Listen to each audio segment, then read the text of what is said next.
राष्ट्रप्रवाह news channel में आप सभी का स्वागत है। मैं मनन व्यास और आज की देखते हैं ताज़ा खबर। शिंदे शिवसेना के जिला प्रमुख दरियापुर निवासी गोपाल श्रीधरराव अरबट ने बीती रात अपनी ही पार्टी के 3 प्रमुख पदाधिकारियों के उकसावे में 3 से 4 लोगों द्वारा उन पर गोलीबारी की जाने की शिकायत बलगांव पुलिस थाने में दर्ज कराई। गोपाल अरबट के मुताबिक बीती रात वे अमरावती से दरियापुर जा रहे थे, तभी स्कॉर्पियो से आए 3 से 4 अज्ञात युवकों ने उनकी कार को ओवरटेक किया और थोड़ा आगे जाकर कार को रुकाने का इशारा करते हुए पिस्तौल जैसे हथियार से उनकी कार की ओर निशाना साधकर फायर किया। पिस्तौल से निकली गोली उनकी कार की बाएं हिस्से की कांच पर जाकर लगी, जिससे कांच टूटकर गिर गया। गोपाल अरबट मुताबिक विगत लंबे समय से शिंदे गुट वाली शिवसेना में ही उनके समक्ष रहने वाली 3 पदाधिकारियों के साथ उनका कुछ विवाद चल रहा है और इसी विवाद के चलते इन तीनों लोगों के उकसावे पर 3 से 4 अज्ञात लोगों ने उन्हें जान से मार देने के इरादे से उन पर फायर किया। इस शिकायत के आधार पर बलगांव पुलिस ने अज्ञात आरोपियों के खिलाफ हत्या के प्रयास तथा आर्म एक्ट की धाराओं के तहत अपराध दर्ज करते हुए जांच शुरू कर दी है। भाजपा के खिलाफ आवाज बुलंद करने वाले अंधश्रद्धा निर्मूलन समिति के डॉक्टर श्याम मानव की 27 सितंबर को स्थानीय सांस्कृतिक भवन में आयोजित सभा रद्द होने पर बौखलाए मानव ने जिला कांग्रेस अध्यक्ष बबलू देशमुख पर निशाना साधते हुए उन पर भाजपा के स्लीपर सेल होने का आरोप लगाते हुए कहा कि पहिला मुद्दा असा की लोकसभेच्या आधी या पद्धतीची सभा त्या ठिकाणी ठरणार होती आणि आता तर ठरलेली सभाच रद्द झालेली आहे। त्यासाठी मला अट घालण्यात आलेली होती असं माझ्या कार्यकर्त्यांनी मला सांगितलं की तुम्हाला बच्चू कडूच्या विरुद्ध बोललंच पाहिजे। म्हटलं असल्या अटी मी ऐकत नाही, कोणत्याही अटीच्या आधारावर मी बोलत नाही, मी काही कोणाची सुपारी घेऊन कधी काम करत नाही। बच्चू कडू माझे मित्र आहेत आणि ते वेगळ्या पक्षामध्ये असल्यामुळं आणि इंडिया आघाडीला निवडून द्या असं जाहीररित्या मी आवाहन करतोच आहे, एवढं माझ्यासाठी पुरेसं आहे। आता राहिला दुसरा महत्त्वाचा मुद्दा की ते कोण कोण स्लीपर सेल आहे, कसे काय आहेत। त्यांच्यापैकी काही लोकांना असं वाटतं की आपल्याला बीजेपीच्या मतांची मदत व्हावी आणि म्हणून ते विचारधारा सोडून बीजेपीच्या विचारधारेचं प्रोत्साहन करतात किंवा विचारधारेला मदत होईल या पद्धतीनं वागतात किंवा बीजेपीला डायरेक्टली मदत होईल या पद्धतीनं वागतात, असे अनेक स्लीपर सेल्स काँग्रेसमध्ये आहेत आणि म्हणूनच काँग्रेसची आजची ही अवस्था झालेली आहे। राहुल गांधी ज्या पद्धतीनं काँग्रेसचं शुद्धीकरण करू इच्छित आहेत, घटनेतल्या मूल्यांबाबत ते ज्या पद्धतीनं आग्रही आहेत, त्यामुळे जर खऱ्या अर्थानं या देशामध्ये पुन्हा राज्यघटना रिस्टोअर व्हायची असेल, लोकशाही नीटपणे नांदायची असेल, तर असले बीजेपीच्या विचारधारेला आणि बीजेपीला प्रत्यक्ष किंवा अप्रत्यक्ष मदत करणारे काँग्रेसमधले स्लीपर सेल्स हे हकलले पाहिजेत, तरच खऱ्या अर्थानं काँग्रेसचं शुद्धीकरण होणार आहे। आणि ज्यांनी या देशाची राज्यघटना निर्माण केली ते या देशाची राज्यघटना खऱ्या अर्थानं रिस्टोअर करू शकणार आहे। म्हणून त्या गोष्टीमध्ये आम्हाला रुची आहे आणि रस आहे। बेसिकली माझ्या कार्यकर्त्यांनी एवढंच सांगितलं की त्यांना असं वाटतंय की त्यांना बीजेपीची विचारधारा मांडणाऱ्या अनेक लोकांची मतं मिळणार आहेत आणि श्याम मानवांची सभा जर इथे झाली तर ते बीजेपीवर अटॅक करतात आणि त्यामुळे ती आपली मतं जातील असं त्यांना वाटतं। काँग्रेसच्या एखाद्या माणसाला जर असं वाटत असेल तर मला ते अतिशय काँग्रेसच्या विचारधारेकरता घातक आहे असं वाटतं। मुंबई के जवेरी बाजार से वास्ता रखने वाले कुछ सराफा व्यापारियों से करीब 7-8 किलो सोना खरीदी करने के बाद उनका भुगतान लौटाने के साथ ही कई माह तक भुगतान में टालमटोल करने वाले और फिर भुगतान करने से बचने हेतु अपनी कार से 65 लाख रुपए की सोने की नकली कहानी सुनाते हुए पुलिस में शिकायत दर्ज कराने वाले अमरावती निवासी सराफा व्यवसायी विक्की और सुनील अनासने को मुंबई की लोकमान्य तिलक मार्ग पुलिस ने बीते रविवार 29 सितंबर को नागपुर के हुड़केश्वर थाना क्षेत्र से धर दबोचा, जिसे अब लोकमान्य तिलक पुलिस अपने साथ मुंबई लेकर गई है, जहां उसके साथ पूछताछ शुरू करते हुए उसे अदालत के आदेश पर पुलिस कस्टडी रिमांड में लिया गया है। इसके साथ ही धोखाधड़ी व जालसाजी के इस मामले में विक्की अनासने का सहयोगी रहने वाले इंद्रपुरी कुरियर कंपनी के कर्मचारी पांडुरंग आबा पाटिल को भी मुंबई की LT मार्ग पुलिस द्वारा गिरफ्तार किया गया है, जिसके जरिए मुंबई स्थित जवेरी बाजार के सराफा व्यापारियों के से संपर्क साधकर विक्की अनासने ने 6 से 8 करोड़ रुपए की धोखाधड़ी की थी।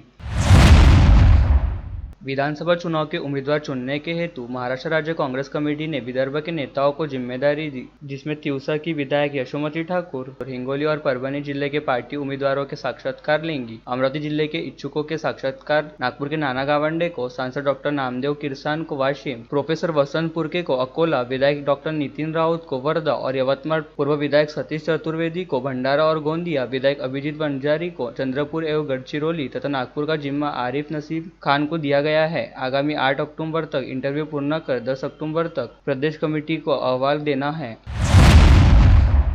आगामी 3 से 12 अक्टूबर के दौरान मनाए जाने वाले 9 दिवसीय शारदीय नवरात्रों के चलते शहर पुलिस आयुक्तालय क्षेत्र अंतर्गत सार्वजनिक मंडलों द्वारा 492 स्थानों पर श्री दुर्गा देवी व 102 स्थानों पर श्री शारदा देवी की स्थापना की जाएंगी। साथ ही 65 स्थानों पर रास गरबा का आयोजन होगा। इस बात के मद्देनजर शहर पुलिस आयुक्तालय में आज विविध सरकारी महकमों सहित अंबा देवी व एकवीरा देवी संस्थान के साथ ही विविध सार्वजनिक नवरात्रों मंडलों व गरबा मंडलों के पदाधिकारियों एवं शांतता समिति के सदस्यों की बैठक आयोजित की गई थी, जिसे मार्गदर्शन करते हुए शहर पुलिस आयुक्त नवीन चंद्र रेड्डी ने सभी से आह्वान किया कि 9 दिवसीय नवरात्रों को हर्षोल्लास के साथ ही शांतिपूर्ण ढंग से मनाया जाए। इस बैठक में मनपा अग्निशमन विभाग, महावितरण, जिला सामान्य अस्पताल, प्रादेशिक परिवहन विभाग, बाजार परवान विभाग तथा अन्न व औषधि प्रशासन विभाग के प्रमुख अधिकारी भी उपस्थित थे।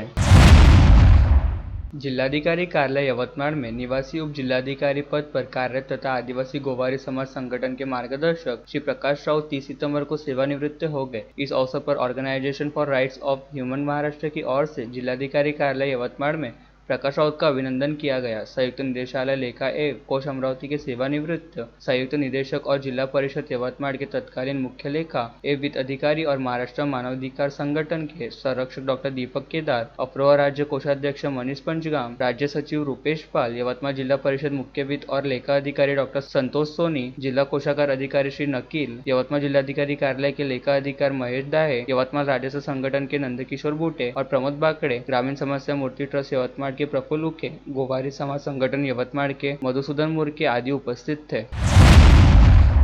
चांदूर बाजार पुलिस स्टेशन अंतर्गत सर्वन्य पेट्रोल पंप के पास दोपहिया के पेट्रोल टंकी पर रखी एक कत्थे रंग की बैग किसी अज्ञात ने चुरा ली। फरियादी अश्विन ज्ञानेश्वर दाहे ने दी शिकायत के अनुसार चांदूर बाजार ब्राह्मणवाड़ा रोड पर अज्ञात ने उसकी गाड़ी की पेट्रोल टंकी पर रखी कत्थई रंग की बैग लेके भाग गया। बैग में 2,04,871 रुपए नगद, एक सैमसंग कंपनी का टैब, बायोमेट्रिक मशीन, ऐसा कुल 2,11,720 रुपए का माल था। फरियादी की शिकायत पर पुलिस ने अज्ञात के खिलाफ अपराध दर्ज किया। तलेगांव दशासर पुलिस स्टेशन अंतर्गत 32 वर्षीय फरियादी रविंद्र गजबिये ने दी शिकायत के अनुसार उसके पिता मृतक श्री रमेश लहानूजी गजबिये, उनके दोस्त सुभाष खंडारे, इनकी दोपहिया क्रमांक MS27CL 8640 से मलादपुर जा रहे थे। तभी ग्राम मलादपुर फाटे के पास आरोपी नयन हरिदास वानखड़े ने बुलेरो गाड़ी क्रमांक MS27DX 6801 ने ठोस मार दी, जिसके बाद फरियादी के पिता को यवतमाळ अस्पताल ले जाया गया, जहां इलाज के दौरान उनकी मृत्यु हो गई, जिसके बाद फरियादी ने पुलिस में शिकायत दर्ज कराई। कृषि विभाग सह संचालक लिपिक संवर्ग कृषि के रिक्त पद को भरने में किए गए अन्याय को लेकर सोमवार 30 सितंबर 2024 से राज्य भर में हड़ताल शुरू हो गई है। इसका असर अमरावती में भी देखने को मिला। महाराष्ट्र राज्य कृषि विभाग लिपिक संवर्ग एसोसिएशन अमरावती शाखा की ओर से इस आंदोलन में भाग लेते हुए अपनी मांगों के लिए अभी नहीं तो कभी नहीं का संकल्प व्यक्त करते हुए और उनकी पूर्ति के लिए कार्यालय के प्रवेश द्वार पर नारे लगाए गए। संयुक्त कृषि निदेशक कार्यालय कृषि आयुक्तालय महाराष्ट्र राज्य पुणे के कार्यालय में सहायक कृषि निदेशक का पद 1 मई 2023 से अभी भी रिक्त है। कृषि विभाग में महाराष्ट्र कृषि प्रशासनिक सेवा में सभी संवर्ग के अधिकारियों कर्मचारियों को तत्काल जिम्मेदारी के साथ सभी कार्य निर्धारित समय के भीतर करने संबंधित पद की नियुक्ति शीघ्र जारी करने के संबंध में संबंधित संगठन की ओर से वक्तव्य प्रस्तुत करते हुए अपनी मांगों पर ध्यान केंद्रित किया गया। महाराष्ट्र राज्य कृषि विभाग लिपिक संवर्ग संघ पुणे ने माननीय मुख्यमंत्री महोदय, राज्य कृषि मंत्री सचिव, महाराष्ट्र सरकार, महामहिम राज्यपाल महोदय, महाराष्ट्र राज्य को बार बार लिखित अभ्यावेदन और आमने सामने बैठकों के माध्यम से योग्य नियुक्त करने के लिए सूचित किया। अमरावती जिला सचिव रूपेश तिरमारे, संभागीय संगठन कोषाध्यक्ष श्रीकांत नागे, जिला उपाध्यक्ष उदय माहुरे, महिला प्रतिनिधि सुश्री विद्या धनादरे, कुमारी मनीषा चौधरी आदि सहित महाराष्ट्र राज्य कृषि विभाग लिपिक संवर्ग एसोसिएशन के सभी लोग उपस्थित थे। इस कामबंद आंदोलन को लेकर अमरावती जिला सचिव रूपेश राजाराम तिरमारे एवं महिला प्रतिनिधि विद्या गुलाबराव धंधारे ने अपनी प्रतिक्रिया दी। नमस्कार, मी रूपेश राजाराम तिरमारे, मी महाराष्ट्र राज्य कृषी लिपिक संवर्ग संघटना महाराष्ट्र पुणे याचा सचिव आहे, जिल्हा अमरावती विभागाचा सचिव आहे। आमच्या मागण्या होत्या शासनाकडे आणि त्या शासनाकडे असलेल्या मागण्याच्या अनुषंगाने आम्ही अनेक निवेदन शासन दरबारी दिलेले आहे। त्या निवेदनाची दखल शासनाने घेतलेली नाही आणि एक अन्यायपूर्वक आदेश जो कृषी सहाय्यक आपलं कृषी सहसा संचालक आस्थापना जी हे पद नेहमी आणि परंपरेने याच्या आधी हा कृषी लिपिकामधून भरल्या जात होतं, म्हणजे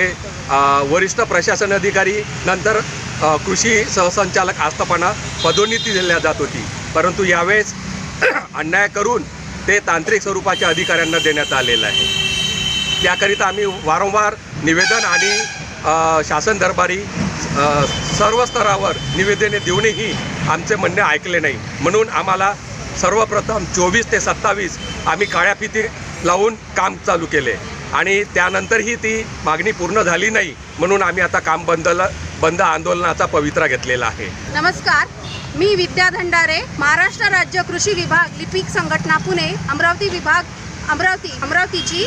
महिला प्रतिनिधी या ठिकाणी आपणापुढे निवेदन सादर करीत आहे की जे आस्थापना कृषी सहसंचालक पुणे येथील पद आहे ते तांत्रिक संवर्गातून भरलेलं आहे आणि तांत्रिक संवर्गातून भरल्यामुळे आमच्या लिपिक वर्गीय कर्मचाऱ्यांवर अन्याय झालेला आहे आणि ह्या अन्यायाचा बिमोड करण्यासाठी आम्ही हे आंदोलन चालू केलेलं आहे. और लेटेस्ट न्यूज़ देखने के लिए राष्ट्रप्रभा चैनल को लाइक और सब्सक्राइब कीजिए.